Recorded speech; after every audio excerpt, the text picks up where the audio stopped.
జిల్లా కలెక్టర్ల సదస్సులో భాగంగా పలు జిల్లాల కలెక్టర్లు తమ ప్రాంతాల్లో చేపట్టిన వినూత్న కార్యక్రమాలను సీఎం చంద్రబాబుకు వివరించారు. నెల్లూరు, కడప, అనంతపురం జిల్లాల కలెక్టర్లు సమర్పించిన ప్రజెంటేషన్లపై సీఎం ప్రత్యేకంగా అభినందనలు తెలిపారు. ఈ తరహా ఉత్తమ విధానాలను రాష్ట్ర వ్యాప్తంగా అమలు చేయాలని సూచించారు. కడప జిల్లాలలో పాఠశాల విద్యార్థులకు వేడిగా, రుచిగా పౌష్టికాహారం అందించేందుకు smart kitchen for all the schools ప్రాజెక్టుకు చేపట్టామని కలెక్టర్ చెరుకూరి శ్రీధర్ తెలిపారు. ప్రతి మండలానికి ఒక స్మార్ట్ కిచెన్ ఏర్పాటు చేసి పాఠశాలలకు భోజనం అందిస్తున్నామని చెప్పారు. దీనికోసం సౌర విద్యుత్ అలానే బయోగ్యాస్ ప్లాట్లను ఏర్పాటు చేశామన్నారు. ఈ ప్రాజెక్టును ప్రశంసించిన సీఎం చంద్రబాబు నాయుడు గారు ఇది దేశానికే మోడల్గా నిలుస్తుందన్నారు.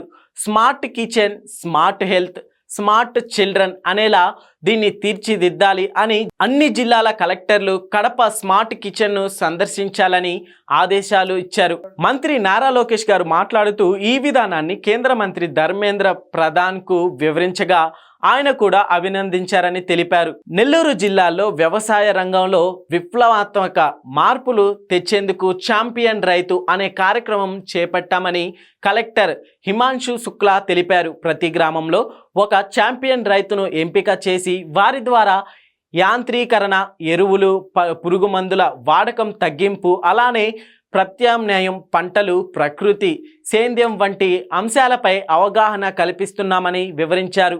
ఈ కార్యక్రమంపై సీఎం స్పందిస్తూ ఈ ఇనిషియేటివ్ చాలా బాగుంది. అన్ని శాఖలను సమన్వయం చేసి రైతులకు మేలు చేసేలా కలెక్టర్ హిమాంశు శుక్లా చక్కగా పనిచేస్తున్నారు అని ప్రశంసించారు. ఛాంపియన్ రైతులను స్వయం సహాయక సంఘాలుగా లేదా ఎంఎస్ఎంఈలుగా తీర్చిదిద్దాలని సూచించారు.